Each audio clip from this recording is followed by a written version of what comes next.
Oh, y'all look good.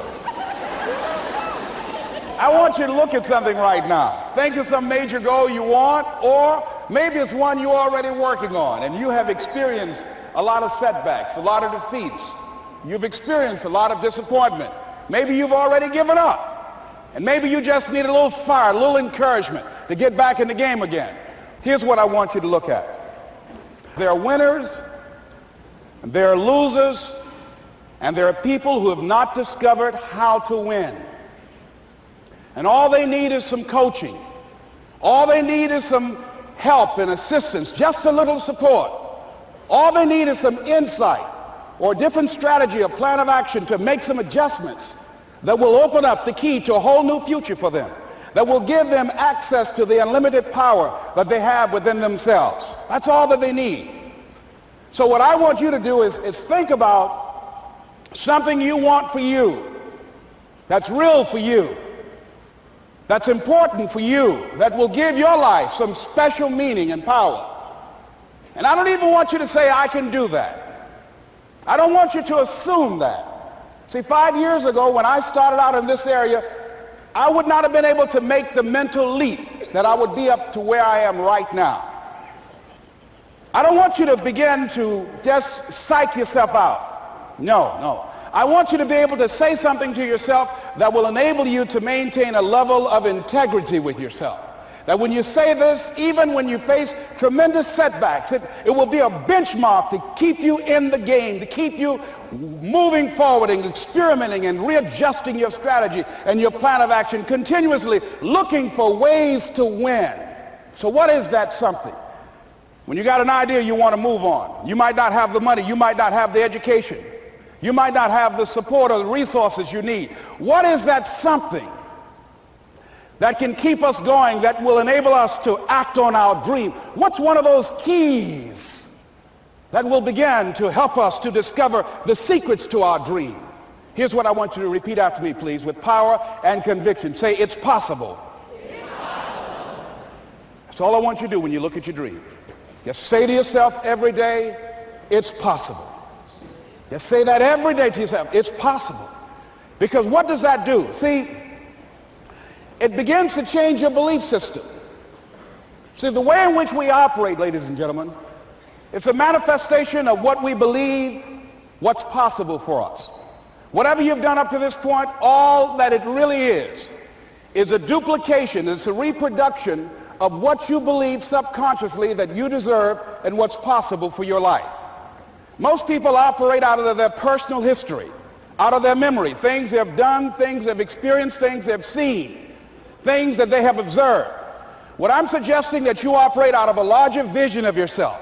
I want you to see yourself doing what you want to do, experiencing what you want to experience, having what you want to have, doing what it is that gives your life some meaning and value. Operate out of your imagination, not your memory. Because whenever you look at where you want to go, I'm wanting to warn you, you will have some conversation back here after you go through the data that you've experienced in life saying you can't do it. And so what you want to begin to do is ignore that inner conversation. Well, most people, ladies and gentlemen, when something happens to them, what they do is they begin to believe that that's the way it is. That's the way it's always been. And they can't see the possibility of it being any different. Example, before April 1954, the common belief, the universal belief, because it had been tried again and again and again and people had failed, the belief was that man was not physically capable of breaking the 4-minute barrier, that he could not run a mile in less than 4 minutes. That was the belief on the planet. It had never been done. But here's what happened, ladies and gentlemen. Roger Bannister came along, and he broke the 4-minute barrier. Now here's what's significant about that. Since that time, up to this day, over 20,000 people have done it, including high school kids. What changed? 20,000 people, what changed? Here's what happened when they got on the track. They knew it had been done. And because they knew it had been done, there was a new belief about this barrier, about this goal that was unreachable. And those 20,000 people got in a race believing, knowing in their heart that someone had done it, that it's possible, that they could do it. And I'm saying that if you know anybody that had some goal, some dream, something they wanted to do, and they did it, then I'm saying that you know in your heart that if someone has done it, then you can do it. It's possible. And that if someone can make their dream become a reality, that it's possible that you can make your dream become reality. And so as you begin to look at where you want to go, beginning to embrace that, it's possible. I'm blessed and highly favored.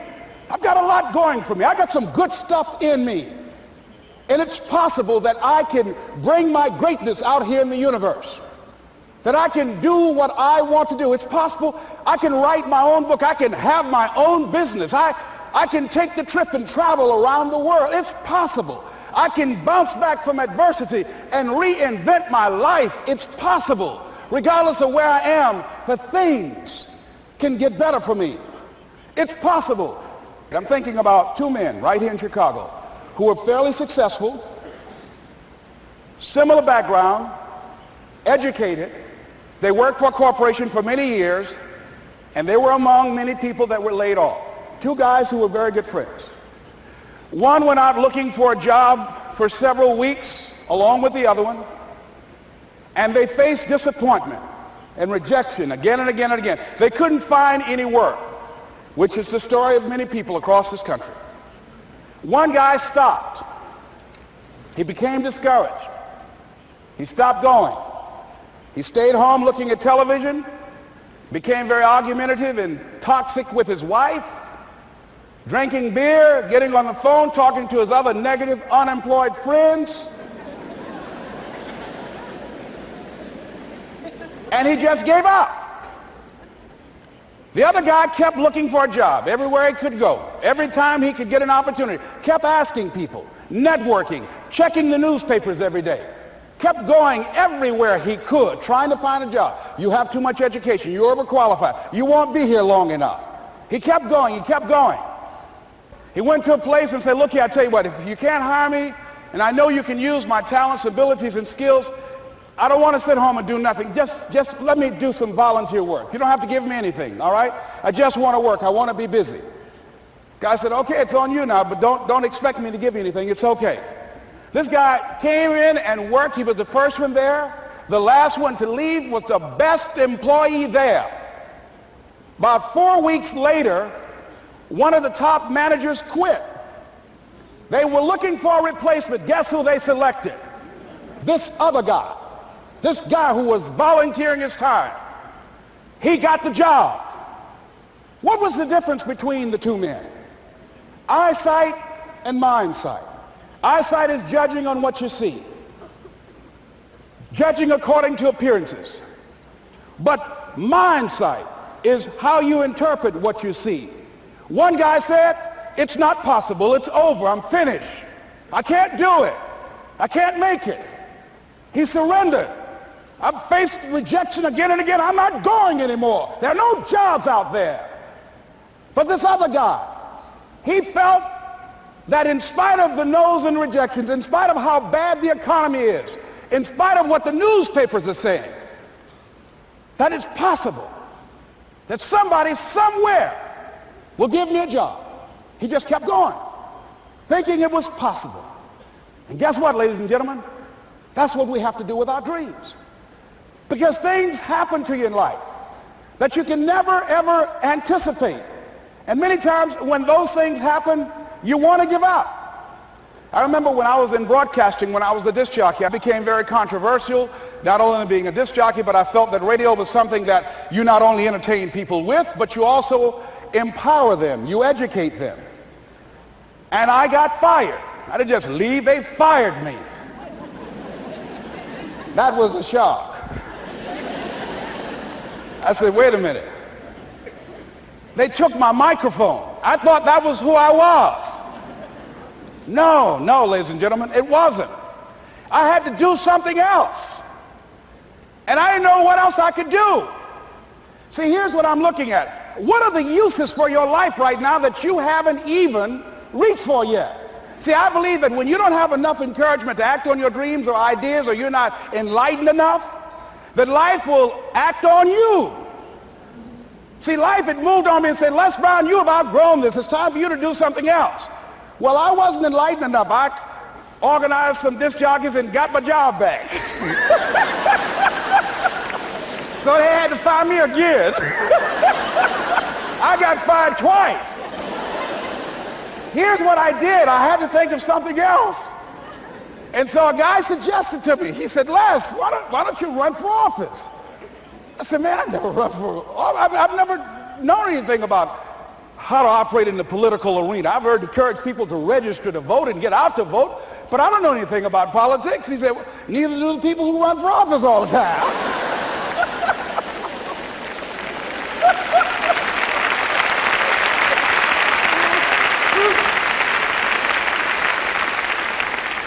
So I ran. Now here's what I'm suggesting. I ran. You got to do what you can where you are with what you have. I didn't have any money. I didn't know anything about the political process. I didn't even have any support. But here's what the guy told me. It's possible you could win. That's all I had. I was running against an endorsed candidate. He was an incumbent. He had the newspaper support, all of the leadership in the community, and I was challenging this guy. So I had a saying when I was on radio, stand up for what you believe in because you can fall for anything. And I would go door to door. I have my kids on one side of the street. I would be on the other, and I'd knock on doors. Hello, my name is Les Brown. Tell everybody I'm still standing. They get on the phone. Child, Les Brown was to my house today. You know the boy on the radio with the big mouth? Yeah, they fired him, honey. Say he's still standing. See, I'm saying just keep moving. Don't start feeling sorry for yourself. Don't spend time blaming and talking about what happened to you. See, whatever you talk about, that's what you multiply and expand in your life experience. So don't talk about stuff unless you want it to keep on happening to you, all right? So I got in that kind of action.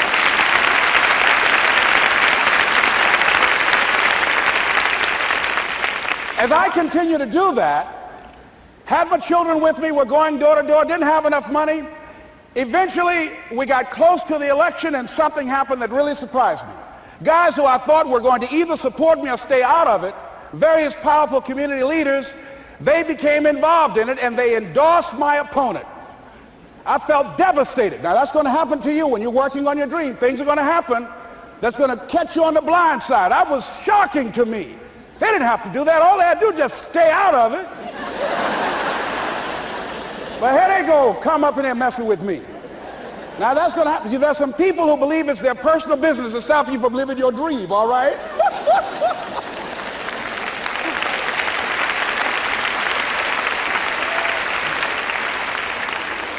But I didn't deal with that. You want to make your dream come true, you got to stay focused. Some people rather get even than get ahead. Stay focused on where you want to go. I just kept on doing what I was supposed to do. And so I was driving to the radio station. My opponent had over $20,000. I had less than $800. As I was in the radio station, the guy said, "You're going to make a commercial?" I said, "Yes." He said, "It better be a good one because that money can't go pretty far here." And I sat there in the middle control room and I was thinking. And here's what happens when you get still. Stuff will start coming. Something said, call your mama. You used to talk about your mother on the air all the time. Ask her to say a few words for you. That'll be a different kind of political spot. So I called my mama. And I had a gospel record playing in the background.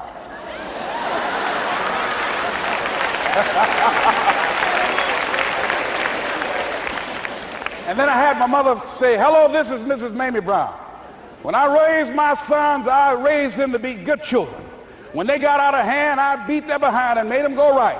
Please vote for my son. He's a good boy."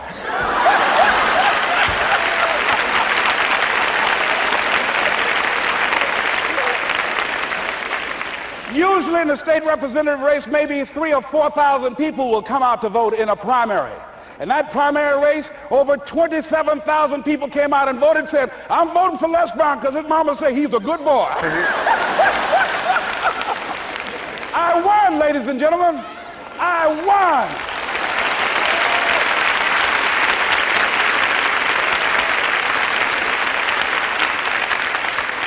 So you've got to be willing to stay focused, to be creative, to be relentless, because things are going to happen to you when you're working on your dream, when you get on track. I remember when I first got involved in speaking, one of the main things that speakers like to do is speak to a certain association that they have over 10,000 of their sales reps that come to this convention. And I was relentless. I kept saying, it's possible. It's possible. See, what I want to let you know and set you up for, because you say it's possible, don't mean that you're not going to have any problems. That Murphy's Law ain't going to come and slap you side the head. Oh, Murphy going to come visit you. He's waiting for some of y'all out in the parking lot. Oh, you say it's possible. Okay, it's possible. You better get up. Well, I was working. I kept saying it's possible. They got other speakers on this program. I can be on that program too. I kept selling myself. I got all fired up. And I was calling them every day. And the lady finally said, Mr. Brown, I tell you what, we want you to come in and talk to our sales executives. You got the kind of fire and guts that they want, that will motivate them. And let me tell you something else. We want you to bring your motivational tapes. You're going to need at least $50,000 worth of tapes. I said, is that right? Yes, because they want to keep that drive alive. I said, all right. I called the guy to duplicate my tapes. I said, Don, how you doing? This is Les. Let me tell you, I got a major speaking engagement. I said, man, it's a speaker's dream. I need over $50,000 worth of product. He said, Les, you don't have that kind of credit. I said, I know, but Don, I can sell that. Just right after speaking engagement, I'll give you your money in 4 days. He said, are you sure, Les? I said, yes, but I got a major speaking engagement, and they told me to do it. He said, man, that's a big order. Let me talk with the lady with you. I said, hold on just a minute, man. Call the lady back. Hello, Evelyn, how you doing? This is Les Brown. I got Don on the phone. What did you say? Do I have the speaking engagement? Yes, you do. And what else you suggest? Les, our people, they buy a lot of tapes. Your tapes are very popular among them. I'm saying bring at least $50,000 worth of tapes, Les. You'll sell everything you got and more. I said, did you hear that, Don? He said, yes. I said, now, if anybody else has to make a decision, are you the final person? She said, I'm the final person. I will send you the contract. I want you. I said, you hear that, Don? He said, yes. I said, oh, ye of little faith. I said, duplicate the tapes, man. Hung the phone up. Well, he duplicated the tapes. 1 week came by. I'm checking the mail every day. No contract. I said, come on, Murphy, don't start nothing, man. Come on. Come on, man, give me a break. Come on, you know, this ain't fair. Come on, man. Give your boy a break. Come on. I talked to myself, you know. I didn't want to call him right now. 2 weeks passed by. Murphy said, don't you think you ought to call him? I said, okay. I called. I said, hello, this is Les Brown calling. How you doing, Les? I said, fine. I said, Evelyn hasn't sent my contract out yet. Any additional information you need? So, Les, you haven't heard? I said, no. I said, Evelyn died. I said, she died? I said, did she say anything about me?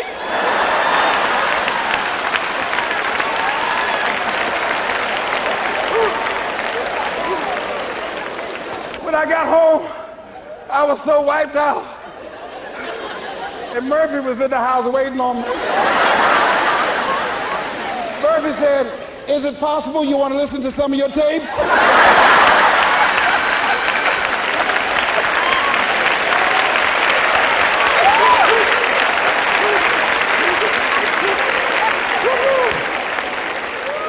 But ladies and gentlemen, here's what I had to do.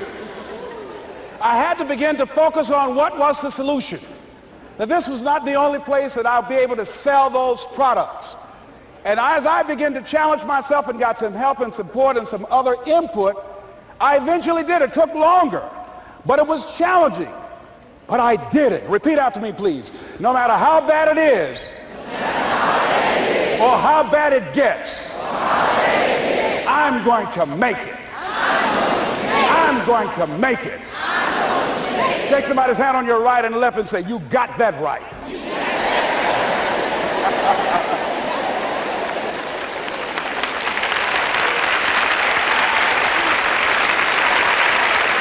Repeat after me, please. It's possible. It's possible. I can have my dream. I can get what I want. I must be creative. And never give up.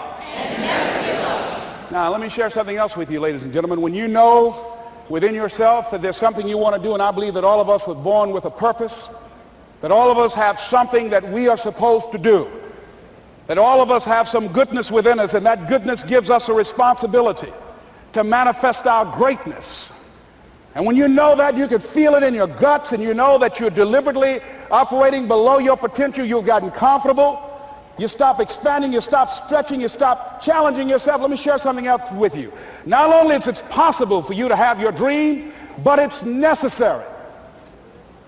It's necessary that you have it, that you work on it, that you develop yourself, that you go for what is yours in the universe. I have a friend that at the beginning of the year I was in Los Angeles giving a speech, and I do a seminar teaching people how to become involved in the speaking business, and also one called Speaking with Power, teaching people how to begin to develop their communication skills. And this friend, I said, I want you to work with me. I called her up. She said, Les, are you sure I can do it? Sure you can. You have a PhD in communications. I don't have that. If I can do it, sure you can do it. In fact, I'm going to give you the support that you need. Here's what I realize, ladies and gentlemen. We only have enough energy to take us to a certain level. But it's necessary that we assemble ourselves with other people who share our vision, other people that can see it for us, to give ourselves a home court advantage.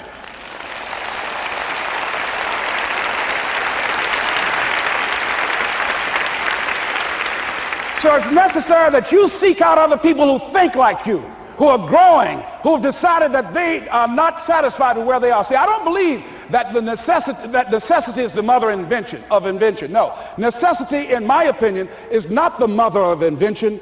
Refusing to accept things the way that they are is the mother of invention.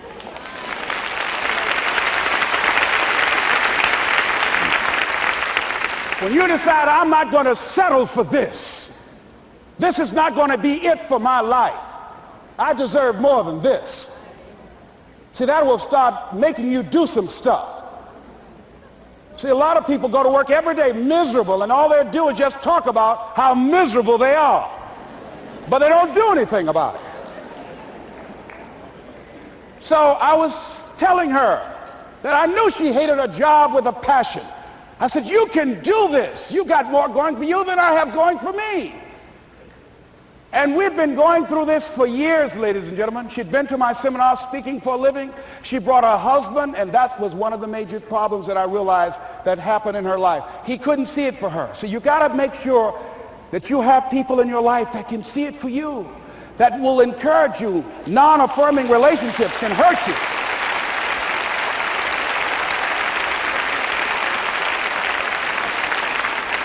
And I talked to him. I said, I don't have anything to do with your marriage. He said, you and I are good friends, and she and I are good friends. And I'm not taking sides. I said, but if you can't see it for her, don't tell her that. Just give her some support. What if you're wrong? It's possible, man, that if I'm doing it, she can do it. Well, you're different. How are you going to tell me that? You've seen her speak. She's got great speaking skills. Don't underestimate her. You don't know. You've got a great woman here. But you see, people who can't see it for themselves can't see it for you. He was happy.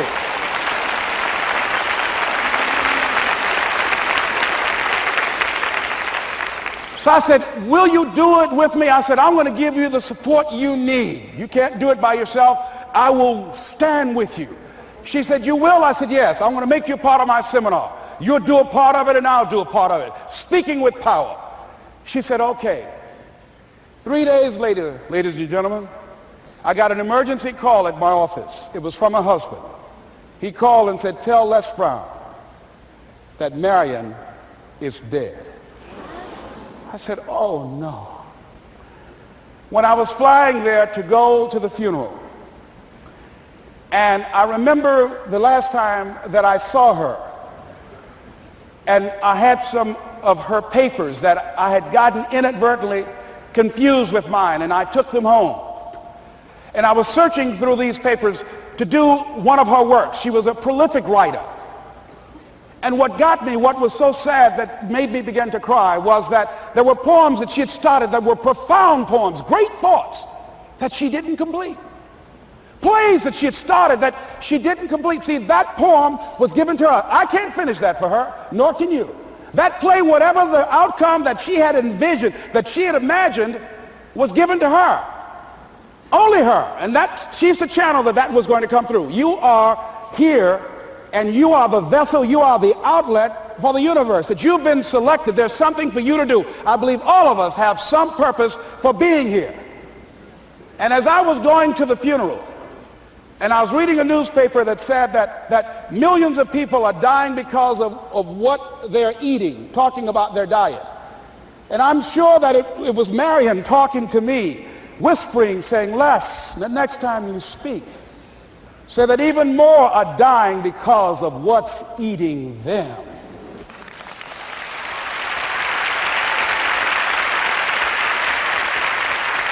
When the challenges of life come your way, you've got to find ways to increase your sense of self-appreciation, because if you don't, you're bombarded with negative stuff every day that beats you down, and you will find yourself unconsciously engaged in self-destructive behavior. If you don't program yourself, life will program you.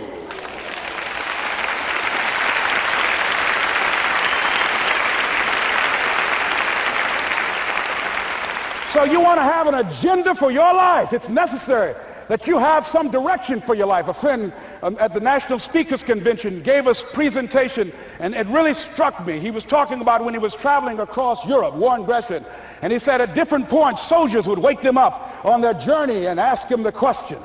And I pose this to you. The question was, where have you been? Why are you here? And where are you going? And that's what I ask you. Where have you been? Where have you been up to this point?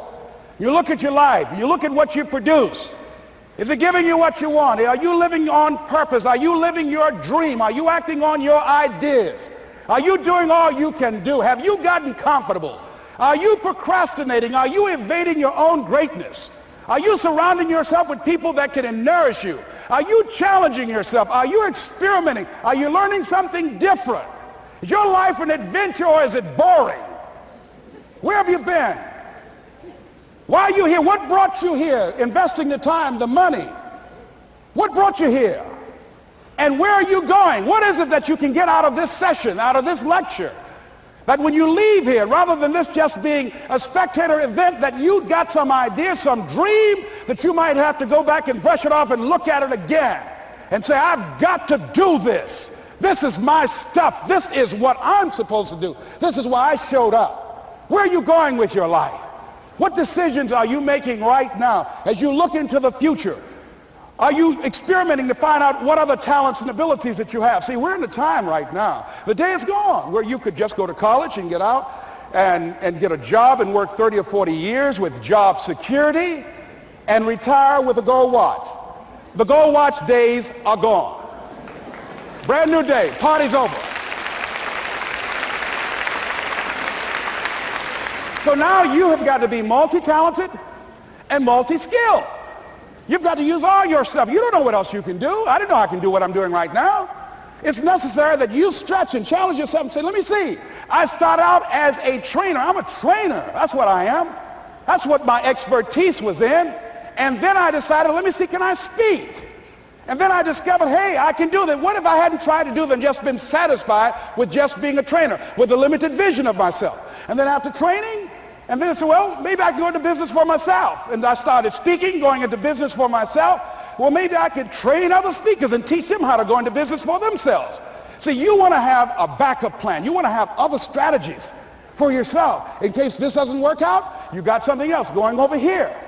You don't want to ever put yourself in a situation where you have a limited vision and you're only using a limited amount of your talents, of your skills, and of your abilities. And I'm saying to you, it's possible you've got some talents, some ideas in you, your ability to do some stuff that you haven't even discovered yet. And I'm suggesting that it's necessary that you get outside of your comfort zone. It's necessary that you develop some new relationships where you can learn from people. It's necessary that you do reading, that you do research. It's necessary, if you're already involved in some business, that you don't be satisfied with where you are. If you want to make it today, it's necessary for you to constantly look at ways of getting better. Not only is it possible for you to have your dream, and it's necessary for you to challenge yourself to go after it and get better and leverage relationships that can help you get to where you want to go, but it's you. The major key to your reaching your dream, your living up to your greatness, your making your contribution is you. If the economy is good, fantastic. If the banks are loaning money, that's great. If people are positive, that's great. You don't have any opposition, that's great. But the major key to your making things happen in your life is you. When I wanted to get on public television, you know, they told me, you can't do that. So wait a minute, I've seen these other people on. It's possible I can get on. Leo Biscaya, John Bradshaw, it's possible. Wait, excuse me, hold on, time out. Let's be realistic. Come on, be logical. I said, well, wait a minute, why can't I do it? Let's look here. Think about guys who have credentials, all kind of credentials. You don't have any college training. They're not going to put you on television. Give me a break. I said, thank you for that. God love you, and I'm trying. And went on about my business. You hear me? Let me tell you something. What people think about you and the possibilities for your dream is none of your business. That's their business.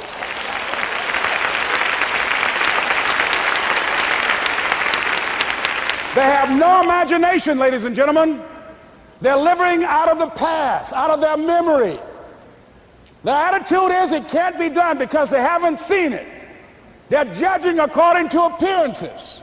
The people that are going to make it in the future, the people that are making it today, let me share something with you. History is being read, but it's also being written by people with imagination.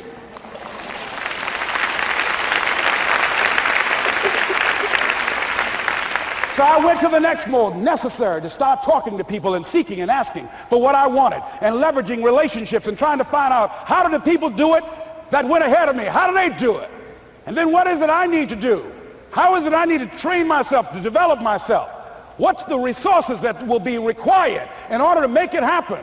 And as I start seeking out and asking questions, I started running into people who said, I know someone who can help you do that. And they helped me get connected with those people. Remember, we have so much energy that can take us so far. It's necessary that you hook up with some other energy that can take you to the next level. I hooked up with them. They said, let's go. I said, away we go.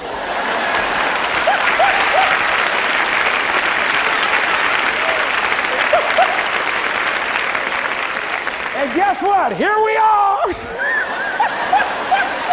I love it. You want your stuff? It's necessary you take responsibility for it, that you make it happen, that you don't give up, that you don't take any objection or disappointment or defeats personally, that you keep on keeping on, that you don't decide that I can't make it because you can't see the light at the end of the tunnel, that you realize that's a part of the program. And here's something you've got to resolve. Say this to yourself every day. See, as long as you're breathing, you got a shot at your dream. That's the way I resolve. Say this, please. It's not over until I win. You got that right.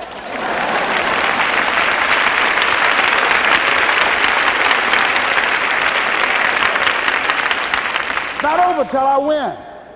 Not over till I get through. It's not over till I get over. Not over till I get what I want. Door can't open today, look out. I'm going to come back and take the hinges off. That's how you got to do that. You've got to have that kind of courage, that type of determination. If you want to make it happen, it's you. That you've got to take personal responsibility to make it happen.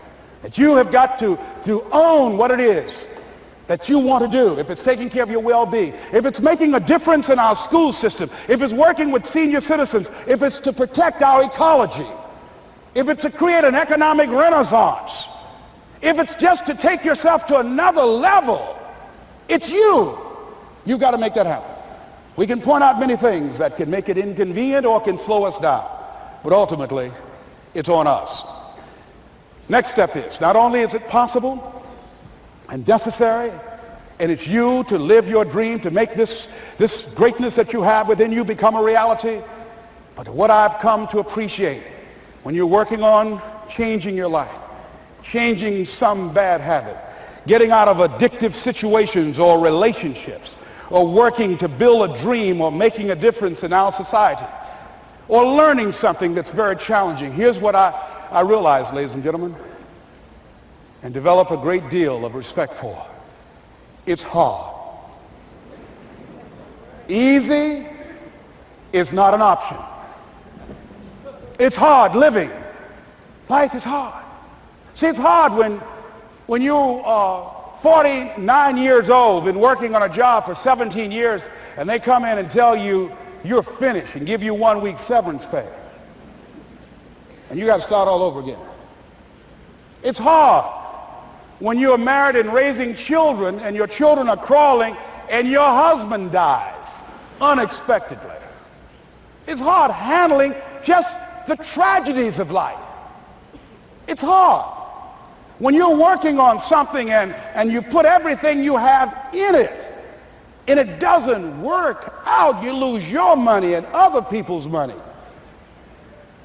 It's hard. It was rough when I lost my job and I could not find a job. It was humiliating and embarrassing, borrowing money, and then I couldn't pay the money back when I told them I would. That's rough.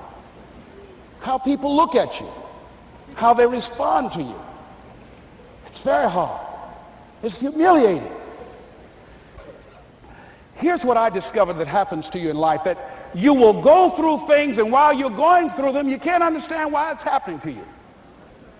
But after you go through it and you get back and you look at it and you say, oh, now I understand why I needed that lesson. Have you ever happened to you? Raise your hand. Has it ever happened to you that I couldn't understand it then, but after I got through it, then I saw that that was preparing me for bigger and better things.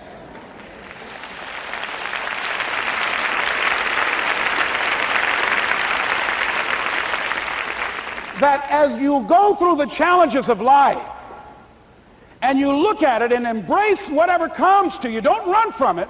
Step toward it. Don't try and duck it like most people do. See, most people want it easy. See, easy come, easy what? Easy go.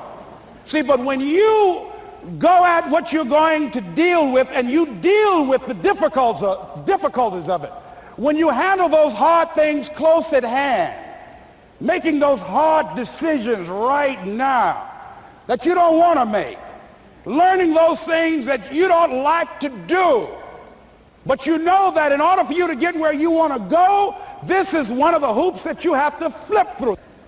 And I'm saying to you, whatever you got to do it, because if you don't, life is going to whoop you until you surrender and say, okay, all right, I cooperate, okay, I learned, okay. They had to wear me out a long time. So if it's hard, then do it hard. Now, how do you hang in there during the hard, difficult times? Les, you must have faith. You've got to believe in yourself. You've got to believe in your abilities. You've got to believe in your service, your company, your ideas, unquestionably. You've got to have faith, and that faith gives you patience. That it's not going to happen as quickly as you want it to happen. A lot of things are going to happen that will catch you off guard. And so therefore you've got to deal with and handle it as it comes. And not only that, but that faith and patience drives you into action. You've got to keep moving and keep plugging away. I can see people coming out talking to a guy out there watering and fertilizing the ground that's not showing anything. Hey, what you doing? You've been out here a long time, man. And the conversation in the neighborhood is, you growing a Chinese bamboo tree, is that right? Yeah, that's right. Well, even Ray Charles and Stevie Wonder can see ain't nothing showing. You know that's how people are going to do you? So how long have you been working on this? How long have you been working on your dreams? And you have nothing to show. This is all you got to show. People are going to do that to you. And some people, ladies and gentlemen, they stop because they don't see instant results. It doesn't happen quickly. They stop. Oh, no. You got to keep on watering your dream. And when it began to happen, they stopped laughing. They said, look, whoa, look here. Look how, hey, man, you know, I know you can do it. Look here, you got a job here?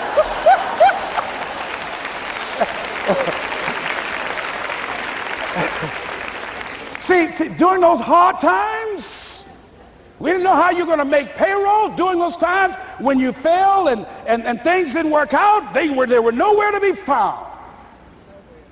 But you know what I discovered? When you're working at your dream, somebody said the harder the battle, the sweeter the victory. Oh, it's sweet to you. It's good to you. Why? See, when it's hard and there's a struggle, see, what you become in the process is more important than the dream. That's far more important. The kind of person you become, the character that you build, the courage that you develop, the faith that you're manifesting. Oh, it's something that you get up in the morning, you look yourself in the mirror, you're a different kind of person. You walk with a different kind of spirit. And people know that you know what life is, that you have embraced life.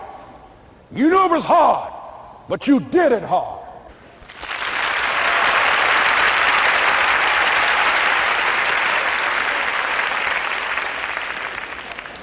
Now that takes us to the next level. If it's hard, why do people do it? You ask people who do things. Why do they go it? People who climb mountains just for the sake of it. Nobody paying them to do it, just do it. Somebody said, I'm going to run around the world. He said, why would somebody want to do that? I'm going to swim the Atlantic Channel. Why? Why do people do that? I wondered, why would a Nelson Mandela give up 26 years of his life? Why do people do that? Here's what I discovered in high school. High school, I decided I wanted to go out for football. Never forget this. And I discovered why people do things. You know why, ladies and gentlemen? Even though it's hard, it's worth it. It's worth it. See, one day we had Coach Alkin Hepburn had this plaque down there and this wood on the floor, on the ground. He said, Brown, come over here. Had my suit on. I said, yes, sir. He said, I'm going to have old Larry Littles down there, old big Larry. Yes, sir. Big, fat, sorry Larry. Yes, sir. Brown, I want you to get down bull neck. Yes, sir. He said, I want you to run at Larry. I want you to put your helmet right in his pit, right up in his chest, and knock him off that board. You hear me, Brown? You can do that. Yes, sir. Can you do that? Yes, sir. I said, hubba, hubba. I said, hubba, hubba. He said, Brown, I want you to knock him off. You're going to make the team. I know you can get him, all right? Look at him, how sorry he is. Knees knocking and everything. I said, yes, sir. Then he went down to Larry. Larry Littles, who played 12 years for the Miami Dolphins, all pro for 12 years. This is a bad, big dude. 250 pounds, strength, agile, and all muscle. He said, Larry, he said, man, you know Brown down there. He's down there talking about your mom and everything. He talked about how fat and sorry you are and how he's going to knock you off this board. Larry now spitting fire and growling and foaming at the mouth. Now I'm looking at Larry saying, oh, hubba, hubba. He said, look at that fool down there growling. He told me he's going to scare you, that you're going to leave. Are you going to leave? No, coach, I ain't going to leave. Go down there and knock him out the park. Boy, coach got back. He winked at me. Go get him, Brown. I went hard. I ran into Larry with my helmet. Larry said, boom. I don't know where I landed. When they woke me up, I said, can y'all take this helmet off me for a minute?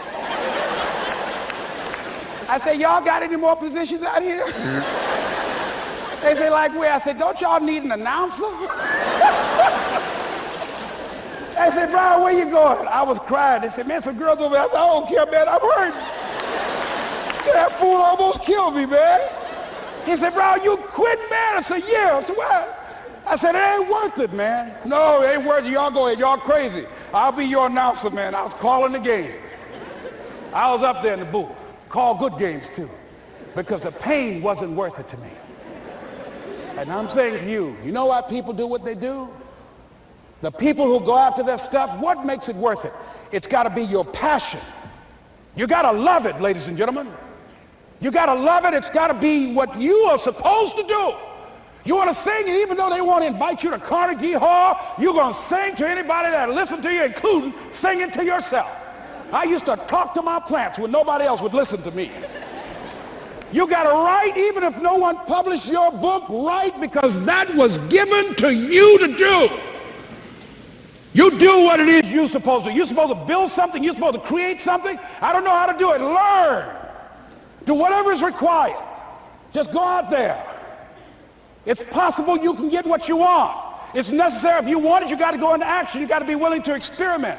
You got to be willing to fail and to succeed. You got to be willing to form and to develop new relationships.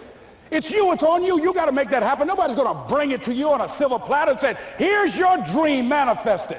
No, it's hard. Yes, it's hard. It's difficult. Yes, right. And it's worth it.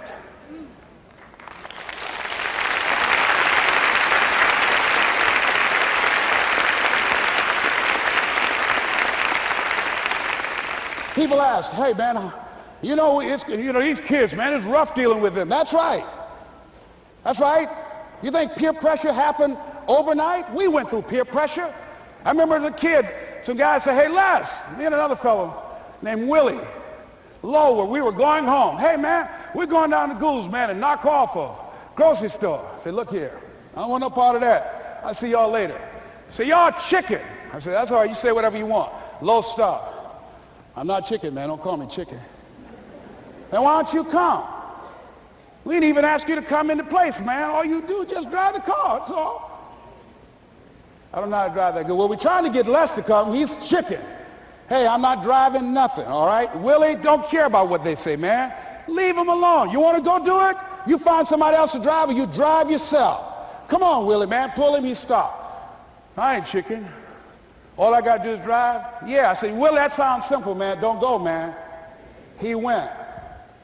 And the next day we read the newspaper where when they robbed the store, when they came out running to a car, the merchant, the man who owned the store, came out just shooting wildly, and he hit the driver in the head. So peer pressure didn't just start in the 90s or the 80s. It's difficult and it's challenging for kids right now. And it's going to take some easy, simple methods to help bring them out of this madness, this insanity? No. Is it hard? Yes. Let's look at what we've been doing. What has worked? What has not worked? Let's look at where we want to go. What is it that we want to produce? What is it that we want to create for our young people? And as we think about that, start experimenting with different methods and techniques to create and to produce that. And begin to believe that it's possible through our commitment, through our vision, through our determination, our relentlessness. Because of our belief, it's possible that we can reduce the teenage homicide rate, the teenage pregnancy rate, the dropout rate. That it's possible, looking at what kind of world are they going to be in. As we look at the global economy, that as we begin to use our collective will and genius and resources, it's possible that we can create an educational system that not only will test their minds with information and facts and figures, but will teach them how to think and be creative, and what does it mean to be a human being and to value human life, and how do you make relationships work? How do you bounce back from adversity? It's possible that we can give them a curriculum that will give their lives a sense of purpose and direction and meaning, and teach them how to begin to know and operate on a higher level of being, where they become assets to our society rather than liabilities. What if we leave here with that kind of consciousness that it's possible, as opposed to saying we have to write this generation off, that it's possible that we were born for such a time as this and that, that maybe someone here has the idea or the method or some plan of action or an approach that can resolve many of the problems that we're facing with young people today. Whatever we have to do to save our children, it's worth it.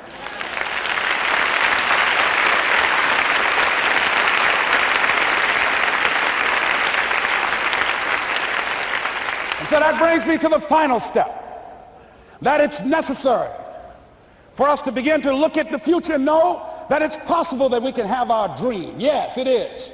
Other people have done it, then we can do it. We fail a lot of times. Well, a lot of other folks fail, and eventually they came back and they succeeded. So it's possible we can have what we want. And we know that we want to get it. It's necessary that we align ourselves with people that think like we do. It's necessary we get negative, do-nothing people out of our lives. It's necessary we never stop learning and growing and developing ourselves. It's necessary that we never give up. We know that it's you, it's me. It's being responsible for our stuff and deciding that we're going to keep on keeping on, that we're going to find a way to win or find a way to make it happen. And we know it's hard. It's not going to be a picnic. Yes, it's hard, and we will do it hard. And once we do it hard and we go through it, we realize it was worth it. And once you discover it was worth it, it is done. It's done.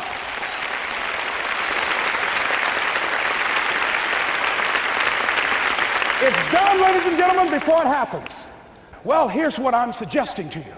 That when you're working, you have a wall to break through. Let's say a friend of mine who runs a marathon, and he says, when he's running the 26-mile marathon, he said, let's say that hypothetically, that 18th mile is the wall. He said, Les, when you get there and you're running, he says, everything in you is telling you to stop, to give up. Every muscle is aching, and you're saying to yourself, I can't do it. I can't do it. And you just keep on and you keep on and you keep on. It seems like you're moving at slow motion. And then eventually when you break through that 18-mile wall, then you know it's like done and you're on automatic and you glide on in. And you know it's there. You know you're going to get to the finish line. And we've all had experiences where we were working on something and we knew it was possible. And we did those things that were necessary to bring it into reality. We took the responsibility to make it happen. Other people couldn't see it. A lot of people didn't believe it. You were attacked. You were criticized. People were opposing you, but you kept on doing it. It was hard. It was rough. It was difficult. But to you, it was worth it. And eventually you got to a level you know, can nothing stop me now. I'm on the move. I'm on the move.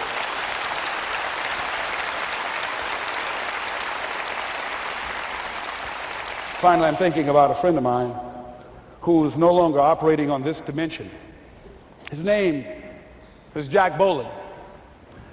He had this vision of a church that would serve various types of needs for people, their supportive needs and helping them in recovery from drugs and alcohol and whatever addictions that they might be involved in. And he was known for bringing in different kinds of speakers. And over a year ago, he was diagnosed as having cancer, and he announced to his congregation that he's going to be taking chemotherapy, and that it was a possibility that the cancer would go in remission, and he was optimistic about that. And sure enough, it did for a year. And one of the things Jack always talked about is that he wanted to have his funeral while he lived. And so he invited a few friends, Wayne Dyer and myself and a few other speakers. He didn't tell us why we were there, but once we gathered there, the church, they told us in the room that Jack is going to announce to the congregation, he's bringing his doctor up. The doctor is going to say that we felt we could keep it in remission. It's out of remission, and he doesn't have much time left. And whatever words you want to say to Jack that you would say if he had made his transition, speak those words now. Well, we were shocked and we were somewhat stunned until Jack got there. They brought him in a wheelchair, and boy, was he courageous, and he had a strong smile, and they helped him up the steps, and he sat behind the podium. And each of us got up and we said a few things about Jack and the impact that he made on our lives. And he said, the doctor, after announcing that Jack didn't have long, he says, doctor, he said, I accept what you say, but it's possible that does not have to be the case. But if it is, I will enjoy life to the very last breath I take, even the chemotherapy. I will enjoy that. And Jack did, ladies and gentlemen. And when they said that all of his vital organs were failing, they called his family and his close church staff to the hospital and said he's dying. And so they came and they all gathered in the room. And Jack at that time was unconscious.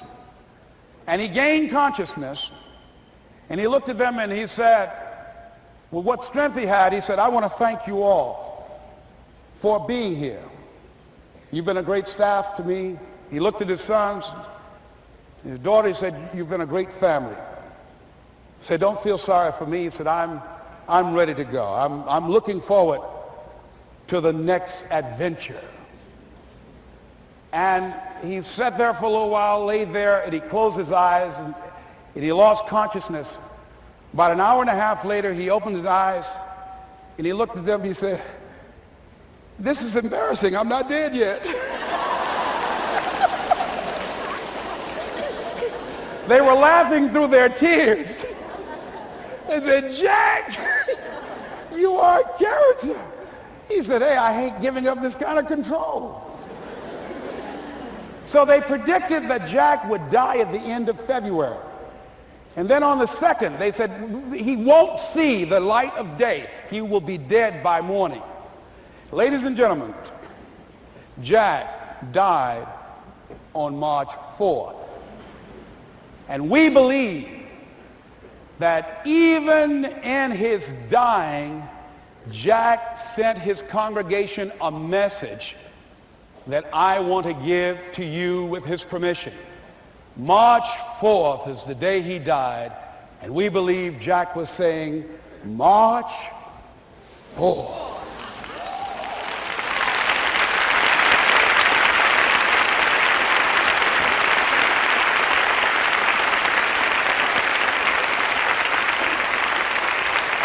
So I say, as you look into the future, while other people are giving up, feeling like victims, feeling powerless, becoming negative, turning on each other rather than to each other, feeling that they can't make it, be ye not conformed to this world, but be ye transformed by the renewing of your mind with the mindset of that it's possible that we can save this generation.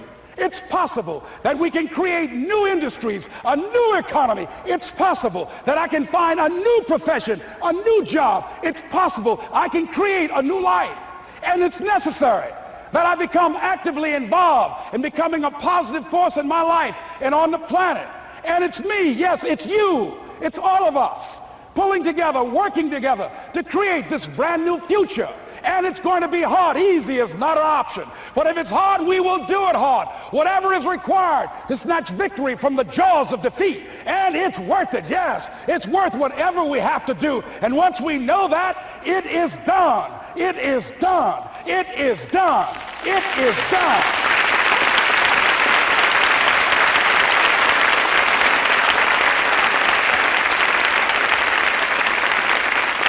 So I say to you, whatever your dreams are, whatever you want to do, in the spirit of Jack, March 4th. This is Mrs. Mamie Brown's baby boy, Leslie Calvin Brown, saying, it's been a plum-pleasing pleasure as well as a privilege. Thank y'all here. Thank you. Thank you. Thank you. Thank you. Thank you very much. You're very kind. Thank you. Thank you very much. You're very kind. Thank you.